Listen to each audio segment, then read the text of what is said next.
Some weeks we've got exciting call-ups to talk about on the FAAB edition of the RotoWire Fantasy Baseball Podcast. Some weeks we've got Miguel Vargas and Luis Matos. But hey, we've got a whole bunch of names for you to consider picking up this weekend right after this on the RotoWire Fantasy Baseball Podcast.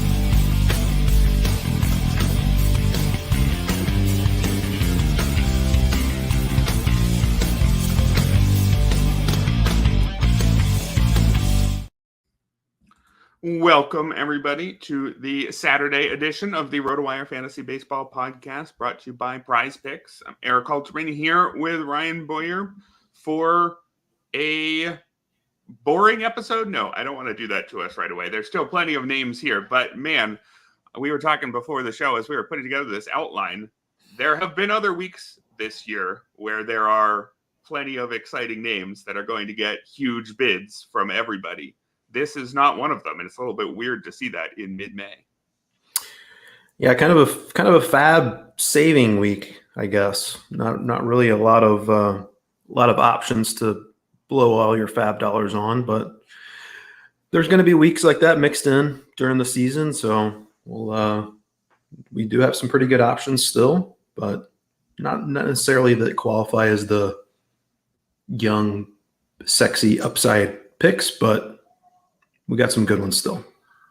Yeah, and if you're looking for more names, would recommend the yesterday's pod. The two-start pitcher pod might be able to find a couple more pitchers in there beyond the ones we covered today, because, again, it's just tough to scrounge for names this week for whatever reason. There's going to be a few of those. But you mentioned young and exciting, or did you say young and sexy? I'm not sure exactly, but I'll use that, whatever adjective you used, as a segue into Paul Skeens. We had Paul Skeens Day 2.0, and this version was even better. 7 straight strikeouts to start the game against the Cubs. I think it might have been not even until the 5th inning until somebody hit a ball into the outfield. Finished the day with 11 strikeouts, 1 walk, and 0 hits in 6 clean innings of work. So I'd say that's a pretty decent outing for Paul Skeens in his second Major League start. Yeah, I feel like I was just constantly doing the James McAvoy gif where he's constantly sweating and fanning himself, just watching that start. It was mighty impressive, Mr. Skeens. And keep in mind, he's facing the same lineup for the second time in a row, kind of a weird little quirk to begin his Major League career, facing the Cubs twice.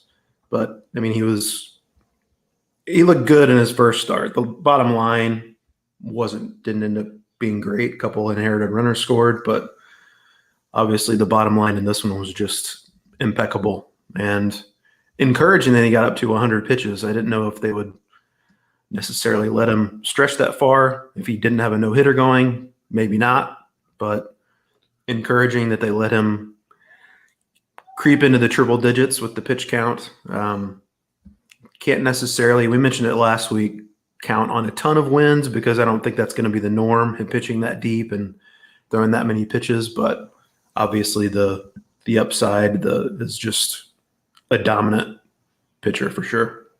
Yeah, and if they're letting him go 100 pitches already in his second start, that does give us pretty meaningful info, I think, because we saw how cautiously he was handled in the minors. And there were really 2 ways you could go with that. One would be, they're seeing a pitcher who throws 102 and thinking, you know what, maybe we should target 80 pitches as the limit for a guy with this kind of stuff. Maybe we should just develop him into someone who aims for 5 innings and ends up throwing 4 pretty often, but those innings are just ridiculous.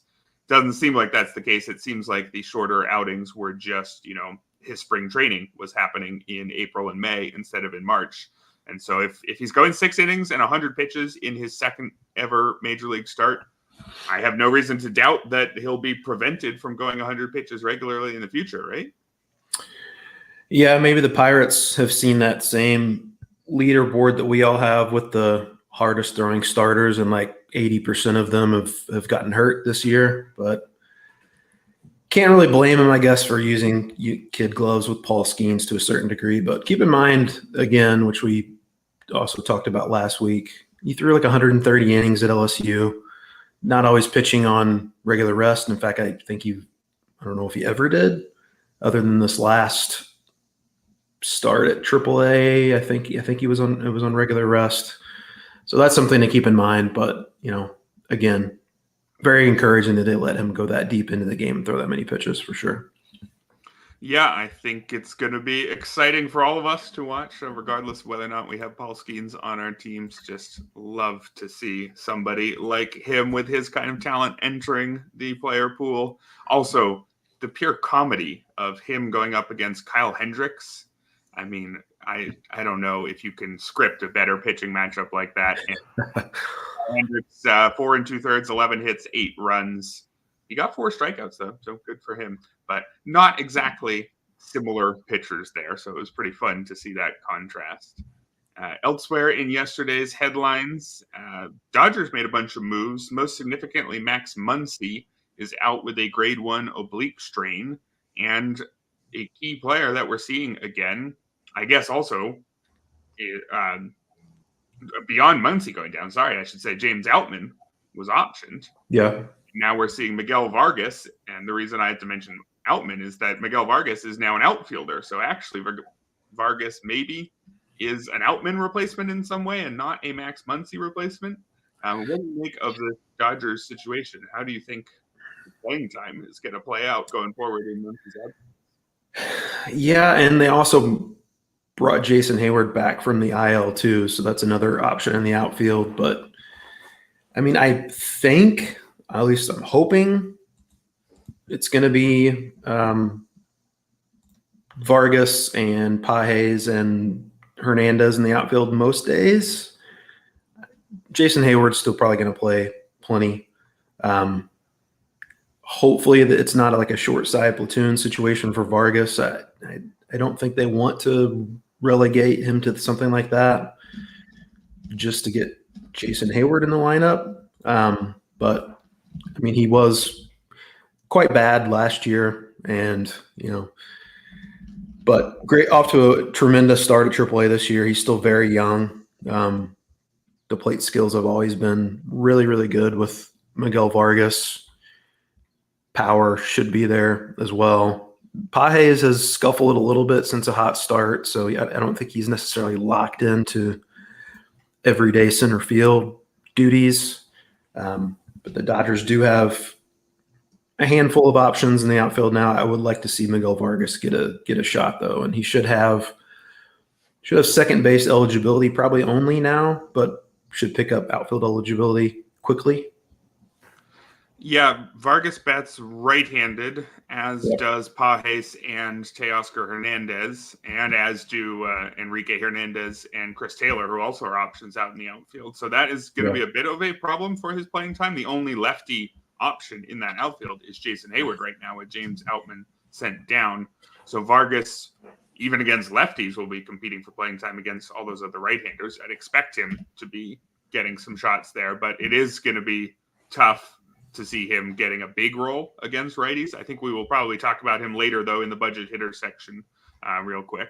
So I want to also discuss right now James Outman. What do we do about that situation, both in terms of, is there any sense holding him anywhere, and in terms of, should we have seen this coming in some way? Because I was pretty into James Outman, and I thought that the things he did last year made sense and were more or less sustainable. Yeah, I mean, if you look at the numbers, he got off to a really good start last year. I think the numbers from mid-May on or ish weren't great. Lots of strikeouts, but a guy on the Dodgers who has that power and speed combination is always going to be intriguing. But he just wasn't making enough contact this season, looked often completely lost at the plate. Certainly too soon to give up on him in a dynasty keeper league. But in a redraft league, I don't think that there's necessarily any reason to wait on him. What do you think?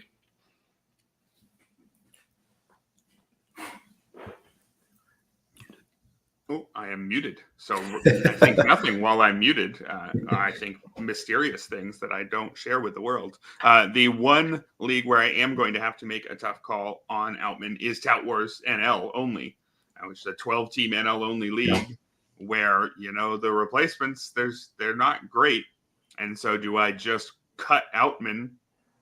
Probably, maybe, for more talent. The benches are small, though. There's only a 4-man bench, and I'm already having to sit Jordan Walker on there. I've had a couple of my outfielders in this league already being sent down after 1/4 of the season. Not great. Somehow I think I'm still in the middle third, although maybe I've fallen in the last day or two. But that's going to be a tough call. I don't know if there's enough there with Outman when he comes back. But, with the level of talent in a league as deep as that one, maybe you have to wait it out. I think certainly in a 15-team mixed league, though, the eventual flash from Outman when he returns isn't going to be worth waiting around for, I don't think. Yeah, I don't think it necessarily is. And he's not guaranteed playing time either. I mean, even if he rights the ship at AAA, which I'm sure he probably will, we already ran down the list of options in the outfield that the Dodgers have. So I don't think necessarily rushing him back into the lineup. So there's enough swing and miss there that it could just take him a little while to find his groove again, that I would lean towards cutting him unless you're in a pretty desperate situation. Yeah, I think that's going to have to be the plan for many people right now. Let's move on to the next bit of news. That was Garrett Whitlock, who looked like he was just about ready to return from the injured list. He has been shut down from throwing with elbow soreness.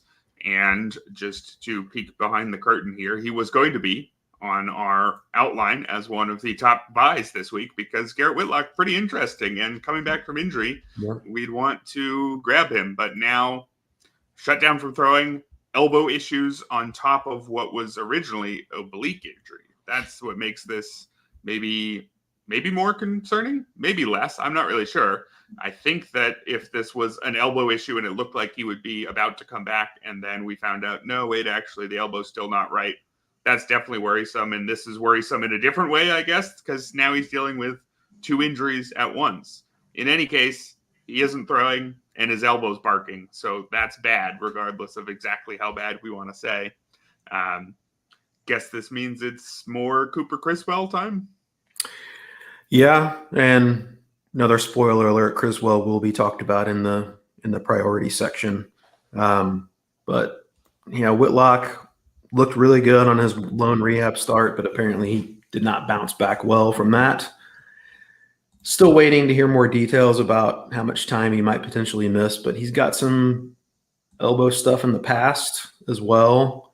So I suspect they're going to be pretty careful with him. But he had looked, good before the oblique injury popped up. So he, as you mentioned, that's why he was going to be on our FAAB recommendations, but going to have to wait a little while longer for him, but we'll get into a little longer leash for Cooper Criswell, and we'll talk about him later in the FAAB section. Yeah, worth mentioning with Whitlock that he, of course, had been bouncing between the pen and starting throughout his major league career, so he hasn't yet been fully unleashed as a starter. So we were always going to have some issues getting him up to 100, 120, 150 innings or something. Yeah. So not too surprised that this was going to happen eventually, but certainly we wouldn't have said we expected elbow issues. Speaking of pitchers with arm issues, Keaton Wynn has hit the injured list with a forearm strain, and the Giants have brought Mason Black back up. Mason Black, though, has not shown much in his 2 starts. I believe I may have put him on our outline in a previous week as a cheap option just to say, hey, consider this guy. Let's see where it goes. He's a prospect of some kind. I guess we still think that even though he had 2 unimpressive starts, he's going to get at least some run here in Wynn's place.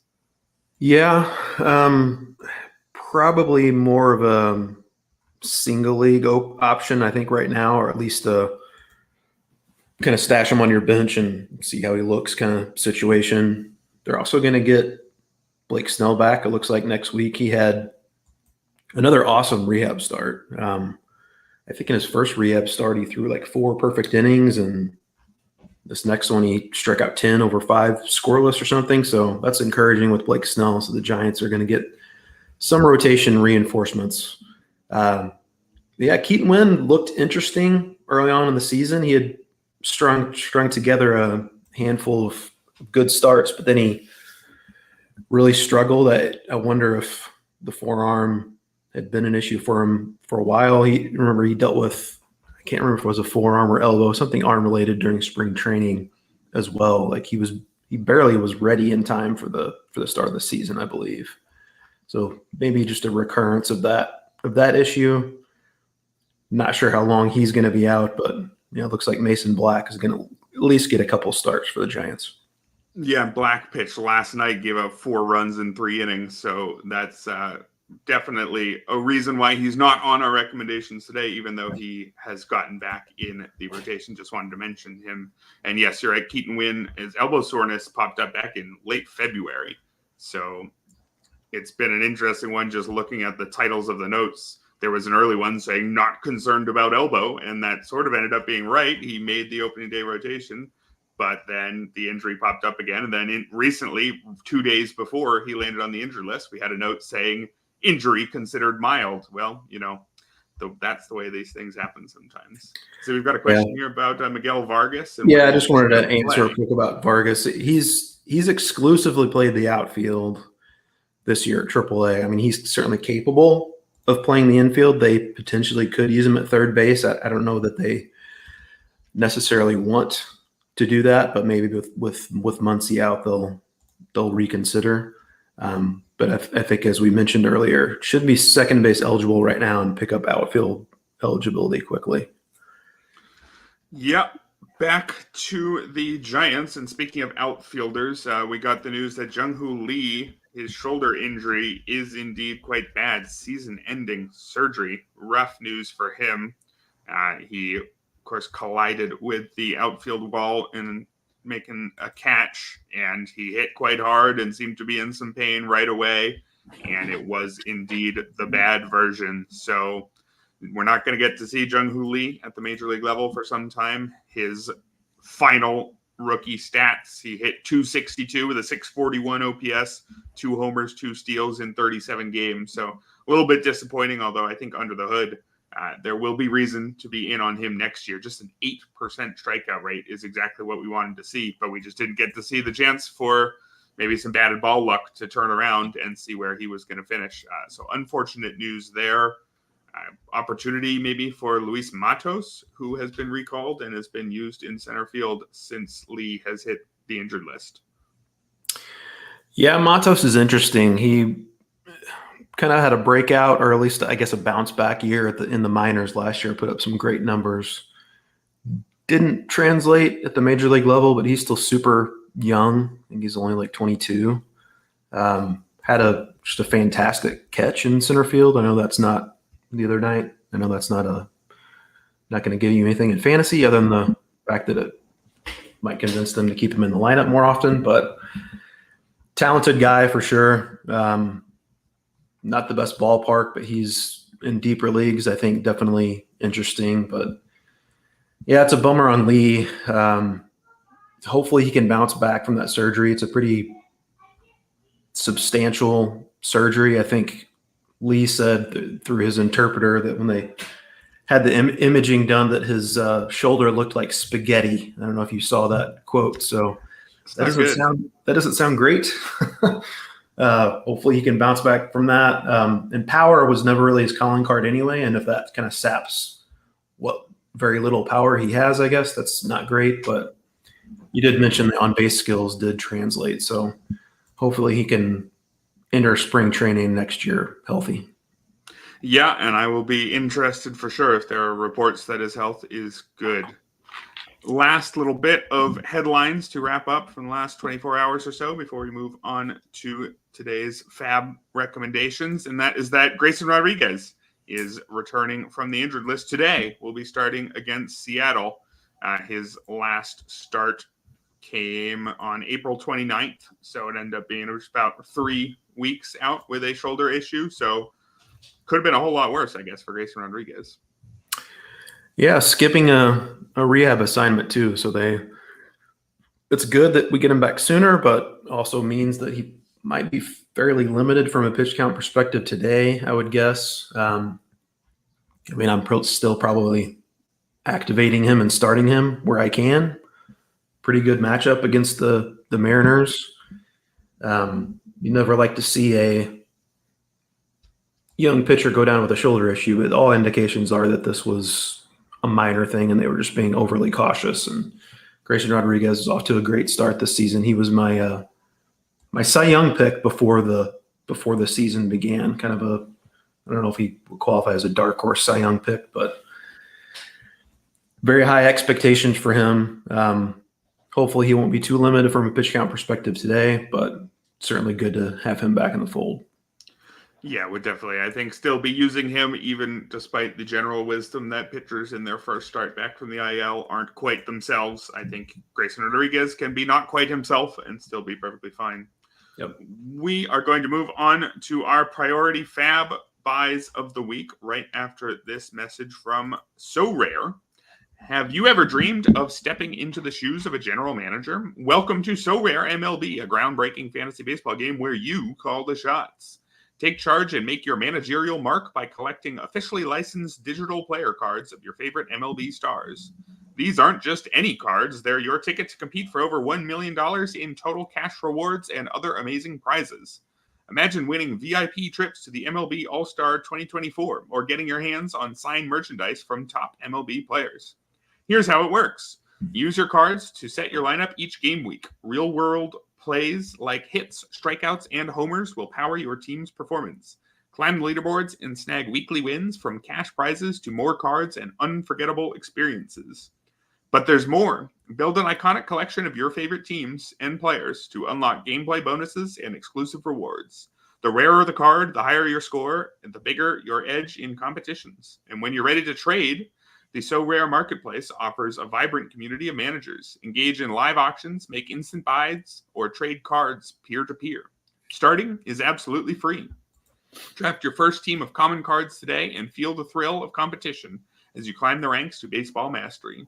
What are you waiting for? Join So Rare MLB today. Transform your passion for baseball into a quest for glory and get rewarded for your baseball savvy. Sign up today with the link in the description and get 50% off your first pro cards up to $50. It's your passion rewarded. Welcome back to the Saturday FAAB edition of the RotoWire Fantasy Baseball Podcast. Erik Halterman and Ryan Boyer here with our top waiver recommendations of the week. Starting on the mound with, who you got, Ryan?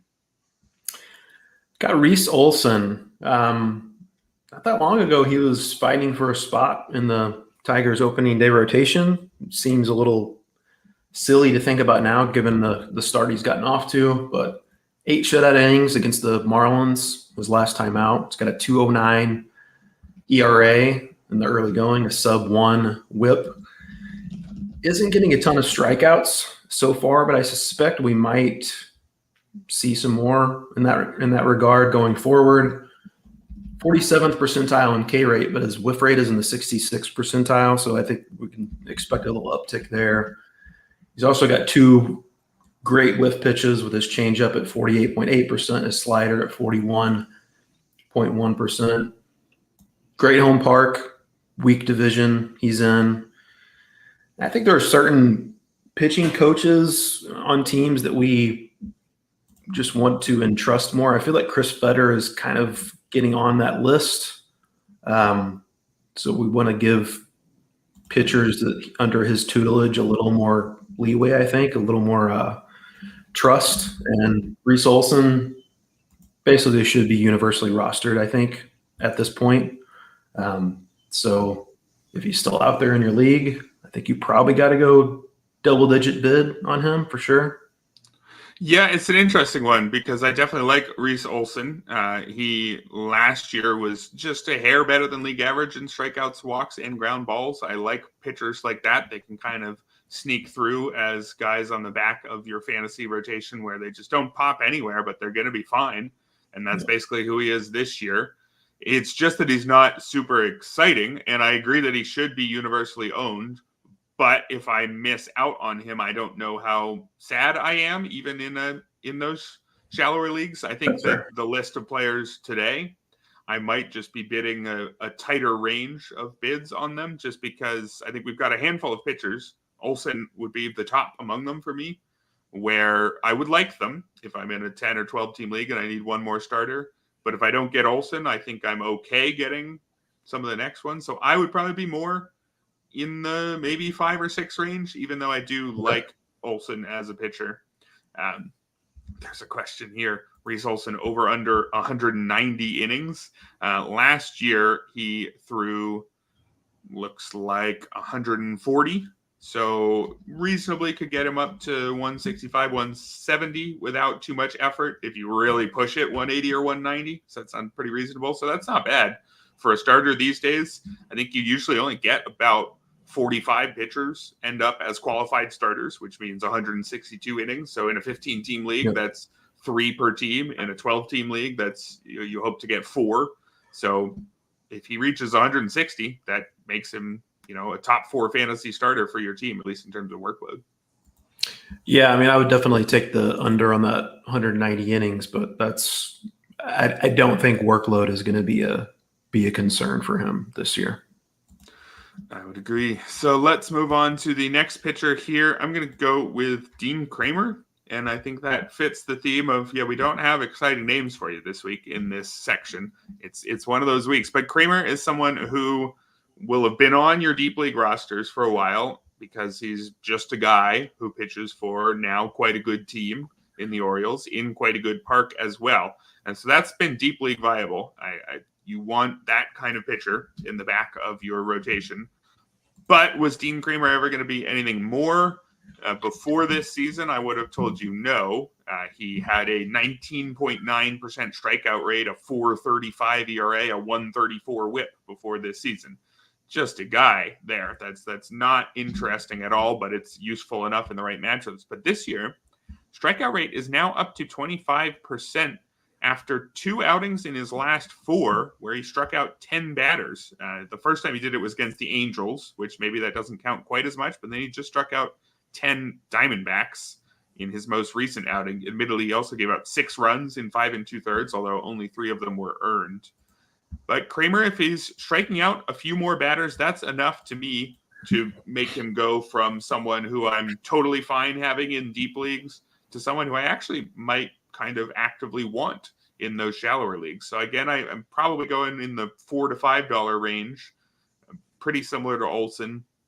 If you're maybe in a 4x4 league where wins are now a quarter of your categories instead of a fifth, maybe a better team like the Orioles pushes you towards Kremer a little bit more. But in general, I think he's a completely adequate starter and who's going up at least half a tier into completely adequate and actually maybe kind of interesting. Yeah, I think if you're comparing the 2 guys we talked about so far in Olson and Kremer, the tiebreaker is probably the team, which makes me lean towards Kremer, I would say, out of the 2. Probably a better chance picking up wins. But he's, if he has taken a step forward with that strikeout rate, that certainly makes him all the more interesting. And he's always had good control, should be a good whip guy.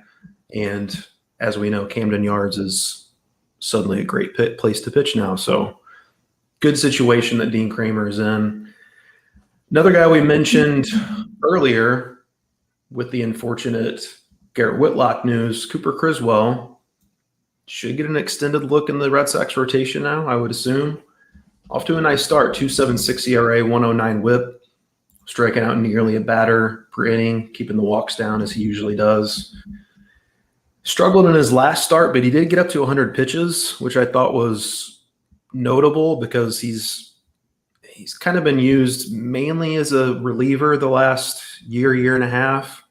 So they've been pretty careful with his workload. But the fact that they let him get out to 100 pitches and now he's going to get multiple more starts, I think is encouraging. 267 expected WOBA with his sinker. 255 expected WOBA with his changeup. He's, under Andrew Bailey, the Red Sox have become known for throwing lots of non-fastballs. Criswell is kind of bucking the trend a little bit, but with his sinker being his most used pitch. But he really has, it's just barely his most used pitch. He's got 3 pitches he uses like right around 25 to 29%, something like that. And that sinker is getting good results, though. So Pair that with some off-speed stuff that looks good. He's always had great control. Andrew Bailey is another one of these pitching coaches that I think has earned the benefit of the doubt now to being able to optimize the arsenals of pitchers. So Cooper Criswell he's basically kind of a poor man's, I think, version of Reese Olson and Dean Kremer, maybe. An older guy who's, as I mentioned, has done a lot of relieving in the past as well. Don't know what the workload is ultimately going to look like, but did get stretched out to 100 pitches his last time out. Going to get multiple more looks. So kind of unexciting, but I think he's rosterable in mixed leagues at this point for sure. Yeah, I would agree, given that he's got some runway now to make a few more starts, at least, while we wait to see where that Garrett Whitlock situation goes. My next pitcher here, Jose Soriano for the Angels. He throws 99.5, or he sits 99.5. That's his average fastball velocity. And that's the reason he's on here, because the rest of the picture is not fully formed yet. There's a major walk issues here. 12% walk rate is not going to work as a starter. And despite all that velocity, he only has a 23% strikeout rate. But what he does have is an elite ground ball rate. Soriano's at 61.5% there. And that's meant that his ERA, 3.72, is actually barely outpacing some of the better ERA estimators. Sierra's at 3.92, xFIP's at 3.86. So if he's only, 15, 20 points better than the ERA estimators with that horrible command issue, that's something to take note of. And so that means that maybe if Soriano never fixes this command, he's still even usable. There's a little bit of the maybe reliever version of Jordan Hicks here, where you get elite velocity, and you'd think that should lead to whiffs and therefore a good fantasy option. Instead, hitters can touch his pitches, just not square them up well. So you end up with this elite velocity and a ton of ground balls, and it mostly works. And so there's enough here that it's already working for Soriano, which means you definitely want to consider him in deeper leagues. And there's a chance that there's even more. I mean, again, should I say 99.5 again? I can. 99.5. I think that's a good reason to at least say, hey, where's this going to go? So I'd want at least maybe 3 or 4 on him. I think I'm now willing to take a shot on Soriano in those 12 teamers, whereas previously I think he was just a curiosity. I think we've seen this for enough starts that I want to see where this goes.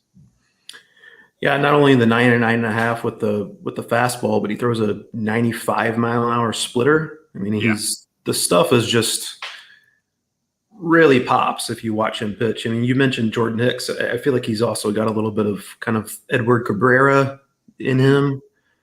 Lots of the stuff is just can be overwhelming, but the walks can really be an issue at times. He's a guy that I really would like to roster and just kind of see where it goes. And as you mentioned, even with the ups and downs, there's still been plenty to like with him. So, I mean, I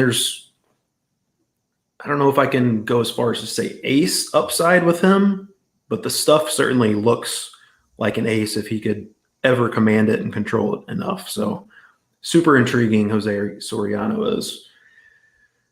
This guy I'm going to mention next, the opposite of intriguing. I'll go into this fully admitting that this is a saves or saves situation because Jalen Beeks is not very exciting at all. But he has earned 4 of the last saves for the Rockies, and the Rockies are suddenly playing decent baseball right now. 14-11 strikeout to walk rate in 20 1/3 innings. Not good, especially when you're pitching half your games at Coors Field. But he did have a 27.3% strikeout rate over his previous 3 seasons with the Rays. So there is some swing and miss ability there that he might be able to tap into.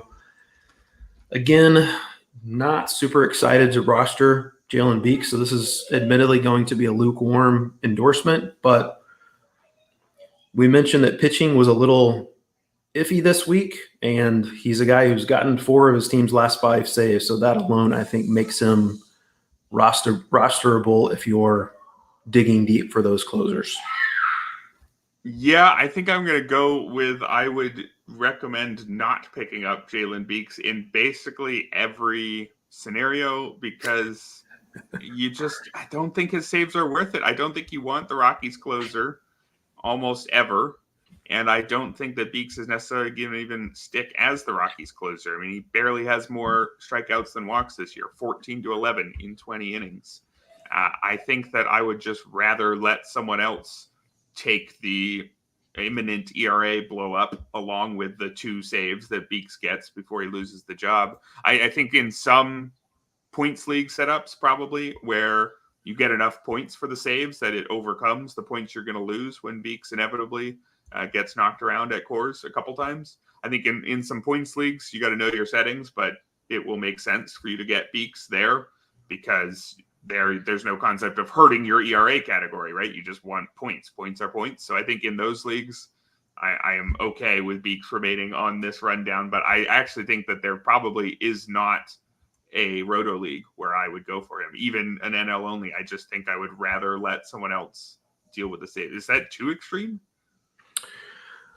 You talk me into it. Just forget everything I just mentioned, guys.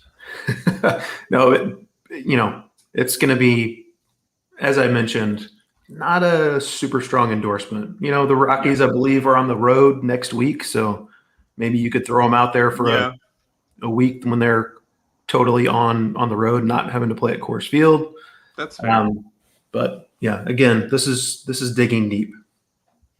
Yes, it is. Similarly, should we throw in Jeremiah Estrada got a save for the Padres? I don't know if that's a changing of the guard and Robert Suarez losing his chance there. He pitched in that game in the 8th, and he's pitched quite well this season. So I don't know if we should be reading into that in any way, but I guess in leagues deep enough where a pitcher who got a save is worth picking up, then Jeremiah Estrada certainly is on that list. Yeah, I think it's probably a similar situation to what we saw last week with Duran with the Duran with the Twins, where he was used earlier in a game to face the middle of the lineup, and another Twins reliever picked up a save. So maybe that could happen on occasion with Mike Schilt with his usage of Robert Suarez, but I mean, I think Robert Suarez is definitely still going to get the overwhelming majority of those saves. Jeremiah Estrada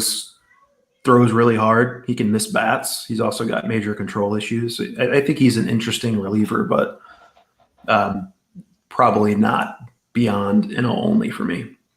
Yep, agree. He's a name that people had mentioned a few years ago as a potential future closer with the Cubs. So just wanted to throw his name out there and keep him in mind. If we see a second save within the next week, then you will have wished that you already picked him up this weekend. But I don't think that there are too many leagues where he's the right play.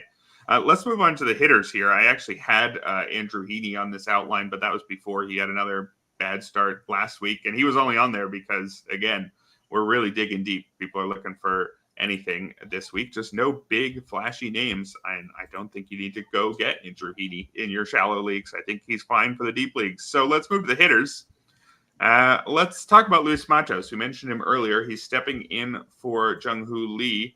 And Matos, I think, is actually potentially pretty interesting. Also, potentially might be completely overmatched, and it's not time to go for him right now.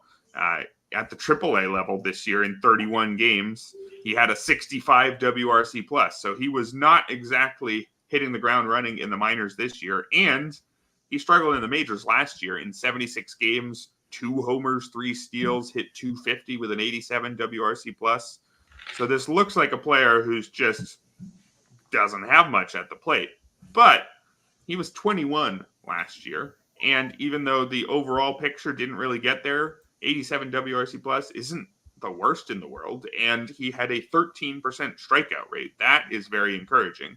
As far as skills for a young player to have, I think a low strikeout rate is right up there at the top because it means that you can build other skills onto that. If you add power, well, that's power on more batted balls than it would have been otherwise. Or you can even say trade some of your contact for some more power and start swinging harder, that sort of thing. I just love to see a young hitter with his kind of bat to ball skills. And he still has them, even though he struggled in the minors this year. It was a 9% strikeout rate at AAA. He had a 7% strikeout rate at AAA last year, 9% at AA. So this is an elite contact guy, actually pretty similar to Jung-Hoo Lee, who they just lost. I'm not sure if we're going to get a ton of speed for that contact, which you might expect for a contact first center fielder, but we'll get some steals. And the power, there's not going to be a lot of that, unfortunately, but that he may grow into something closer to average power. And he, in fact, does already have a home run. So maybe we're getting low double digits power and speed, but quite a ton of balls in play and potentially a ton of playing time, because if he's trusted in center field, who else is even an option there, right? Because many of the outfielders in that San Francisco outfield really are corner outfielders. And they're not playing Michael Conforto and Mike Yastrzemski there. Tyler Fitzgerald will get some chances too in center, but Luis Matos, still very young, just 22 years old. I am interested in taking a chance on him. I don't think you'll have to go that far, but maybe 4 or 5% of your budget to get Luis Matos, who could be the center fielder the rest of the season and could play quite a ton and could hit for a pretty good average. Yeah, I mean, I think anytime, as you mentioned, a player that young with that level of skill set when it comes to contact immediately makes him intriguing. And I do think that there could be more power to come because he's still incredibly young. So not counting on a Luis Matos breakout, but I think he's interesting enough that should be rostered in your deeper formats. A guy that I basically was trying to roster as my corner infielder in every draft this March was Jeimer Candelario, but he got off to a terrible start, probably dropped in a lot of leagues. 580 OPS over his first 23 games, but suddenly turning it on. 863 OPS, a couple home runs, 6 doubles over his last 16 games. Really hasn't benefited from Great American Ballpark yet, which is a major reason why I was so in on him in drafts this spring. He's hitting 194 with a 373 slug so far at Great American Ballpark. I mean, I've got to imagine that worm is going to turn eventually.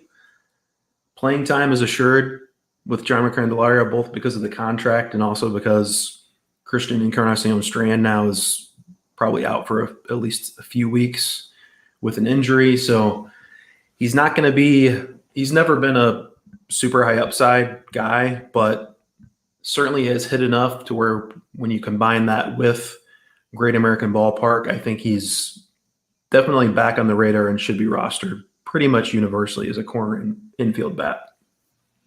Yeah, I liked Candelario heading into the season as well. I noticed this week when I was doing some bat speed stuff that he doesn't look good there, but he might be one of those longer swings, pulled fly ball guys.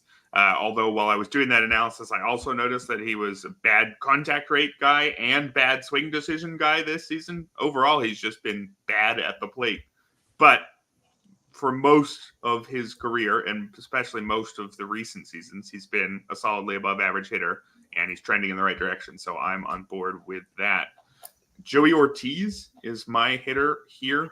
Joey Ortiz came over from Baltimore in the Corbin Burns trade and wasn't clear if he was maybe just a future utility man, a good utility man probably, but not much more than that, or if he is a regular, and still not sure for sure, but he's earning more playing time and he's really been playing quite well lately, or even really for the whole season. He's now up to a 958 OPS, and a lot of what he's doing is plate discipline. 14% walk rate against a 17% strikeout rate.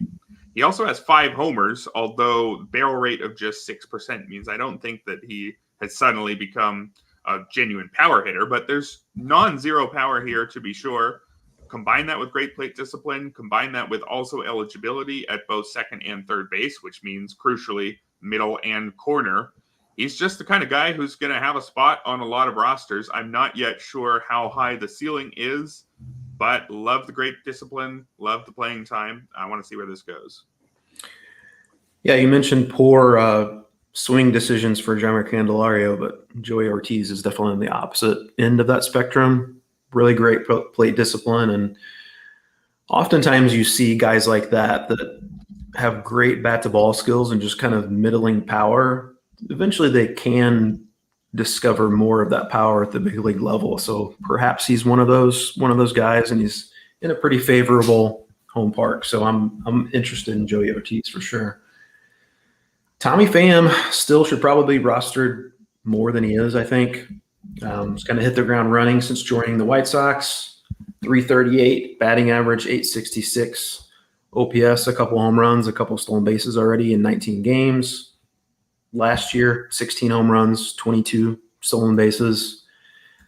He's on the White Sox, which means his playing time is virtually assured. I suspect they'll eventually trade him at the trade deadline to a contender. Maybe he winds up in more of a short side platoon situation at that point, but I don't think we need to worry too much about that at this point of the season. Tommy Pham is, 36 now, something like that. It's not a super sexy play. He's not going to offer a ton of upside, but he still can hit for some power, can steal some bases. Also noticed that his launch angle, which he's seemingly been working on elevating his entire career to not great results, I have noticed that it's up in a very small sample this year, so that's worth at least keeping an eye on because he is in a favorable home park. Maybe he can turn a few more of those hardly hit ground balls into extra base hits. But Tommy Pham is certainly in 5 outfielder leagues, I think, is a must roster guy. Yeah, and I think he's probably pushing towards even more than that. He's been a solid overall contributor for basically his whole career. It's just lack of playing time at times, and he's got playing time now. So I don't think you have to bid a ton for him, but I do think you can fit him in. I would like him as my preferred veteran outfielder over Eddie Rosario, but I would consider Eddie Rosario now, even in those shallower leagues again, despite the fact that he's hitting 179 with a 616 OPS on the season. If you look under the hood, he seems to be much more encouraging. His strikeout rate is 0.1 of a percentage point higher than it was last year. Also, his hard hit rate at 44% is a career high. He's never finished higher than 36% in that category. So he's hitting the ball hard recently. He's also having some better luck after a truly awful start. In the month of May, he has a 224 WRC plus. So really has been a hot streak over the last 10 games or so. That was after he had a negative 17 WRC plus in the month of April, which last I checked is not very good.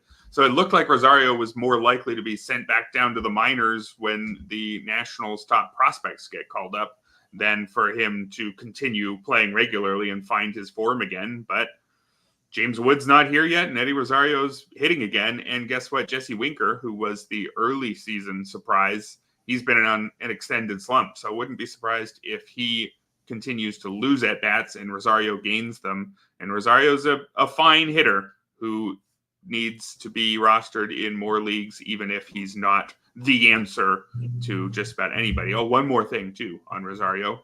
He's showing speed this year. 5 steals, 6 steals even. His career high is 11, so that's something to watch. Washington running.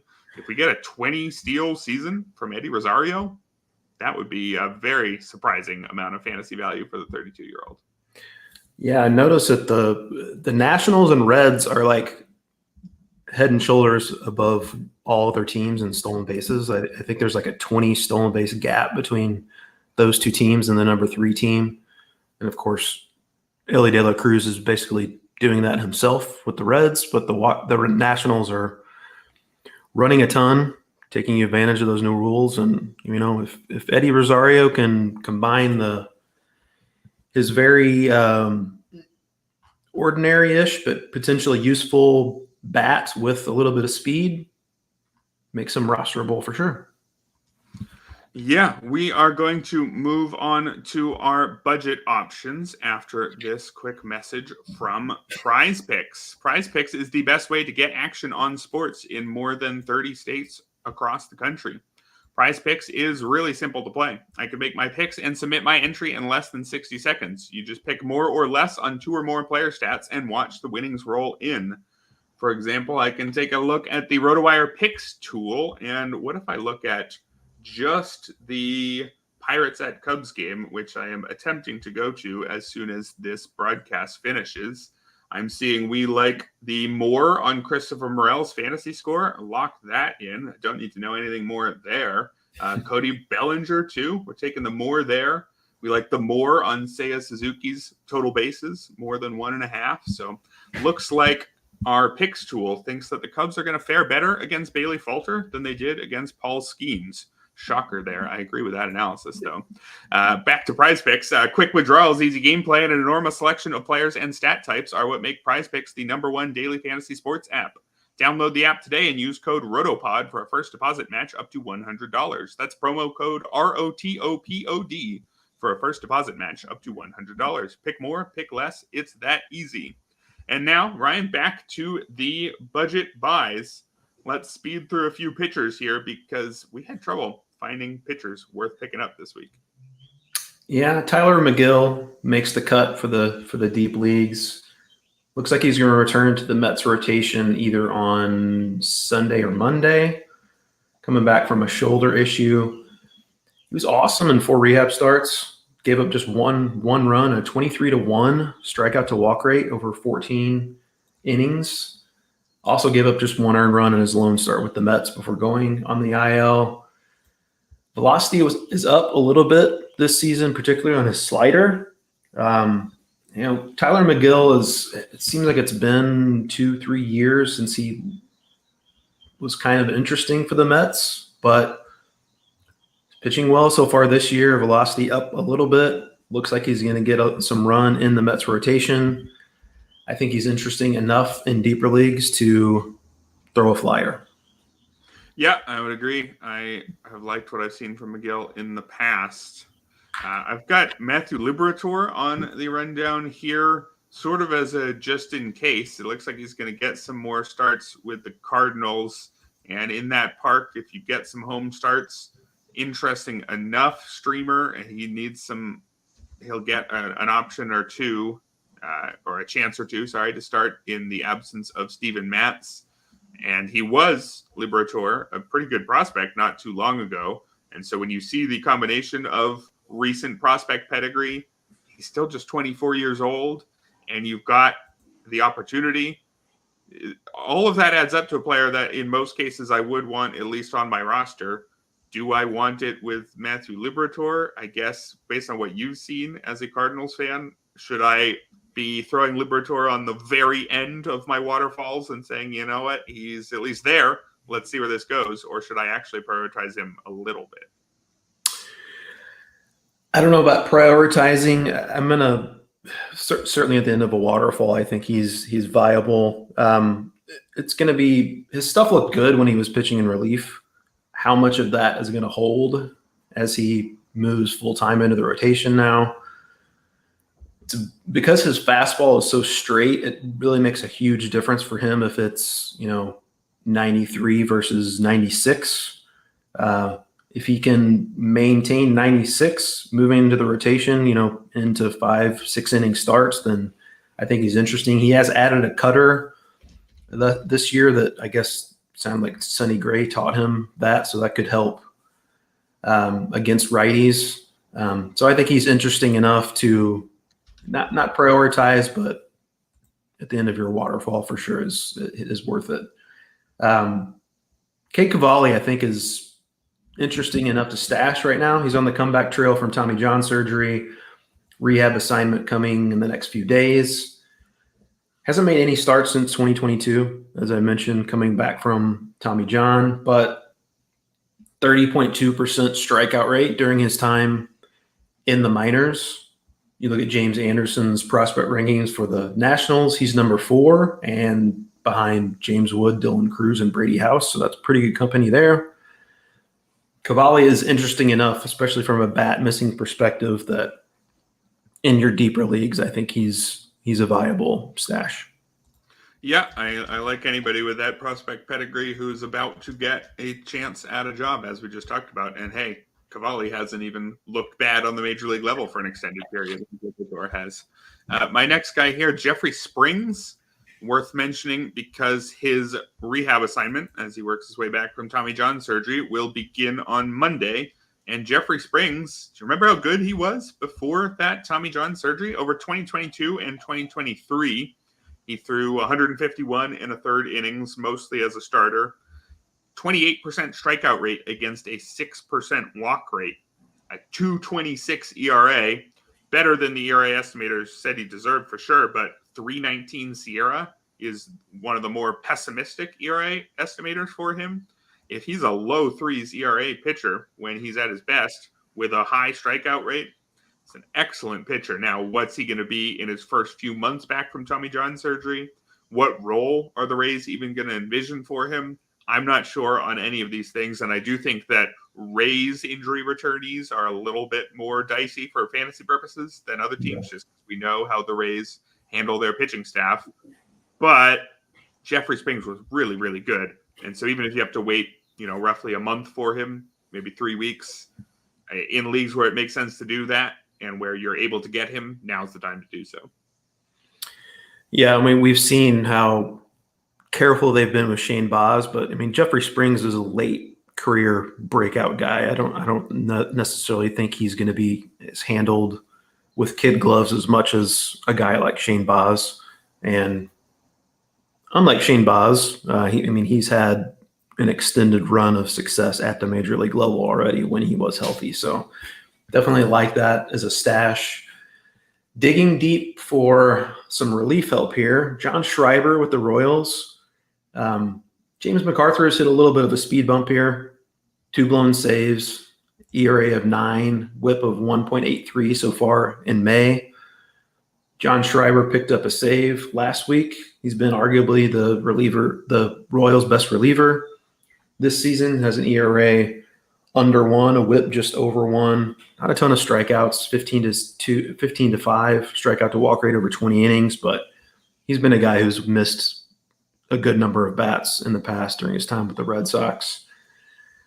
Chris Stratton and Will Smith are also still around. Will Smith has done better from a run limiting perspective lately, but I feel like he's got like 1 strikeout over his last 8 appearances or something like that. So don't know that he's necessarily going to be next in line for saves. So in your deeper leagues, I still think MacArthur's probably going to be okay. His strikeout to walk rate looks good still, even with this rough patch. But in your deeper formats, I think Schreiber is worth a look. Let's move on to the hitters now, and I will throw out Luke Raley as someone who I was fairly interested in draft season as maybe my last hitter on my active roster or my bench hitter. He was eligible at first base and outfield. And he last year in a large part-time role with the Rays, 406 plate appearances, 19 homers, 14 steals while hitting 249. That's a pretty interesting all-around contributor. And it looked like in Seattle, he would have the opportunity to fill a similar role, or so I thought. But early in the season, he really was not playing often at all. Only 5 starts in Seattle's first 15 games. So I dropped him, I think, wherever I had him. Lately, the playing time's picking back up again. He started 4 straight games and 8 of the last 9. And the performances on the season now seem to justify that. He's hitting 275 on the year with 3 homers and 3 steals in 96 trips to the plate. Still has really bad strikeout to walk numbers, but that was true last year too. Last year, that came with really great batted ball quality, and I do have to admit that isn't the case this season. His barrel rate has fallen from 13% to 3%, but he's been a much more of a power hitter in the past, and I think that some of that power could come back this season, but most importantly, it's the playing time. He was interesting enough to deserve a deep league roster spot, Luke Raley, given as long as he was playing, at least against lefties, and he's doing that again now. At least against righties. And so he's doing that against now. If he's on the large side of a platoon, there's enough in Luke Raley's game that he deserves at least deep league consideration. Yeah, extremely streaky guy. You mentioned the numbers last year with the Rays. He did basically all of that in the first half. He was really, really bad in the second half. Lots of strikeouts, but has the power, has some speed as well, and getting reps now. Dominic Canzone is back from the injured list to kind of throw a wrench into it a little bit, but Mitch Haniger has been so bad that I could see Raley certainly getting reps at his expense, especially while he's swinging a hot bat. So a guy like Luke Raley, who's so streaky, looks like he's at the beginning or in the middle of one of these hot streaks. So he's definitely rosterable while that's going on. Corey Julks, speaking of playing time opportunities, he had none this year in Houston, but now he's with the White Sox. You might have heard that the White Sox are very bad. Their playing time potential is a lot higher there. Started in right field last night after being recalled. 6 home runs and 15 stolen bases in 93 games with the Astros last season. If you go back to 2022, he had 31 home runs and 22 stolen bases in the minors. So some power and speed upside there. At AAA this year, had 5 home runs and 6 stolen bases. He's a fly ball hitter, offers good sprint speed. He can steal some bases. There's swing and miss in his game. He's not a polished hitter by any means. He was never much of a prospect, kind of on the older side. But again, he's on the White Sox. He could easily find his way into some playing time, and a guy that has that potential opportunity, who has a little bit of power, has some speed. Deep leagues is certainly interesting.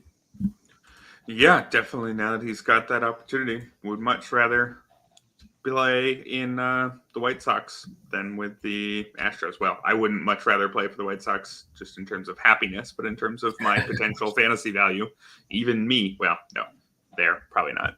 I think I would be a 0 on all rosters. But a guy who's probably not a 0 is Miguel Vargas, who we talked about earlier, is getting a chance again, probably with the Dodgers. I think if I was sure that he was getting more of a chance, I may have even put him in the priority section.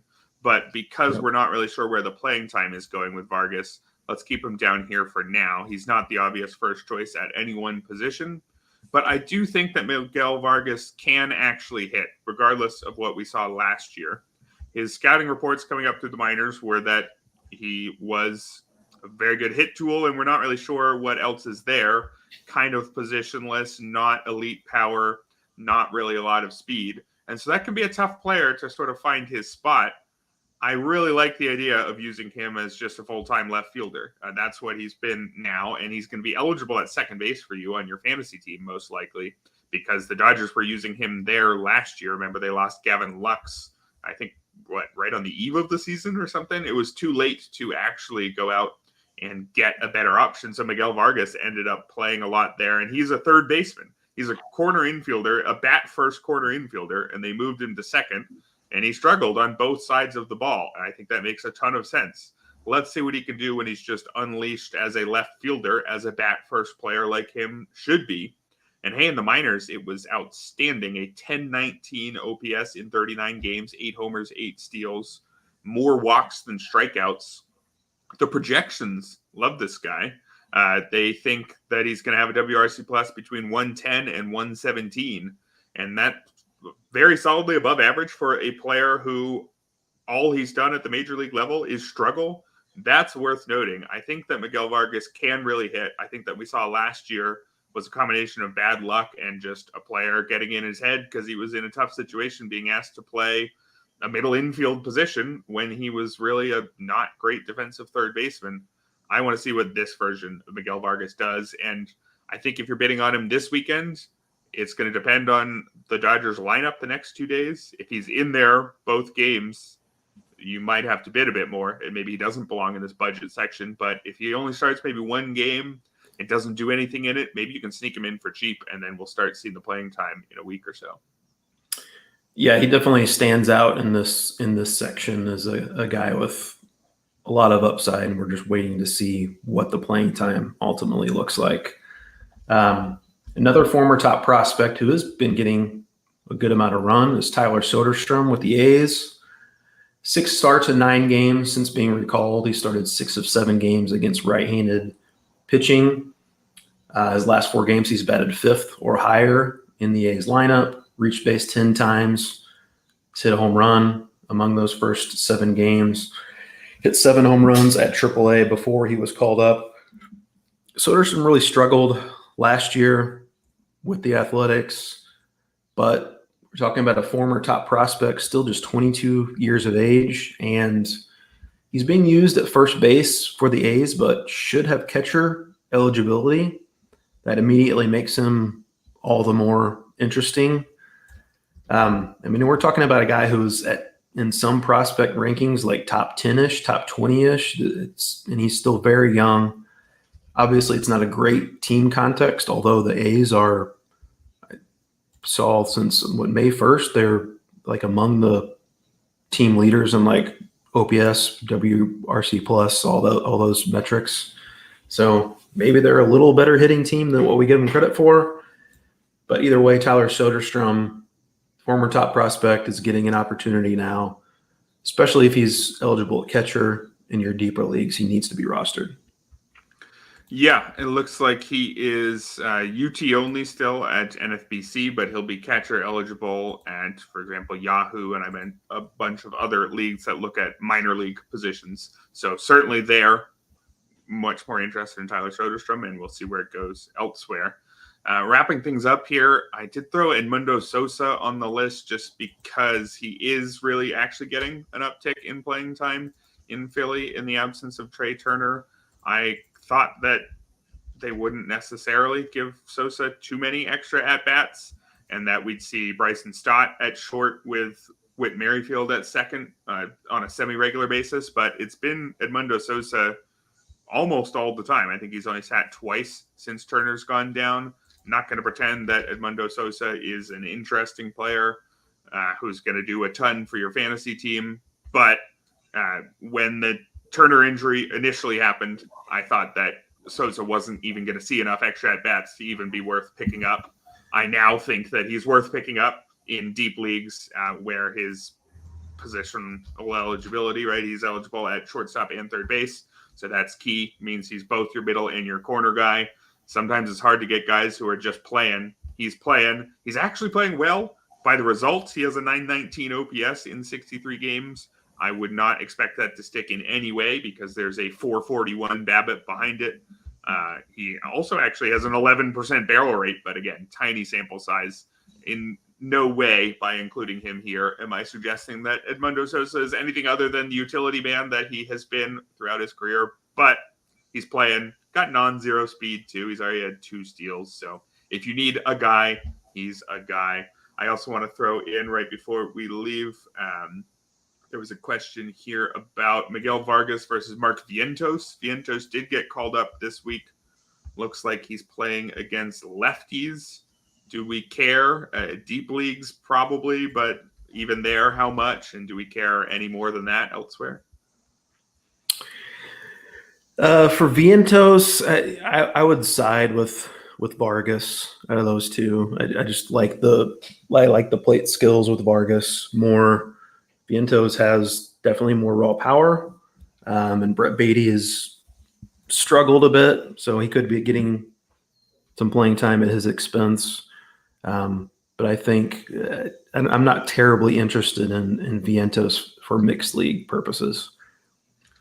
Yeah, Vientos was really bad last year. Had a horrible strikeout to walk, 30% strikeout rate against a 4% walk rate. And that strikeout rate this year in the minors, still 29%, even if his performance was good. So I would consider Vientos to be a luxury ad at this point. If you have extra space, why not take a chance on a 24-year-old who might have something there? But my expectations are pretty muted. That's going to do it for today's show. Thank you, Ryan, for all your suggestions. Thank you, everyone in chat, for your suggestions as well. I'll be back tomorrow on the Sunday edition of the RotoWire Fantasy Baseball Podcast, brought to you by Prize Picks.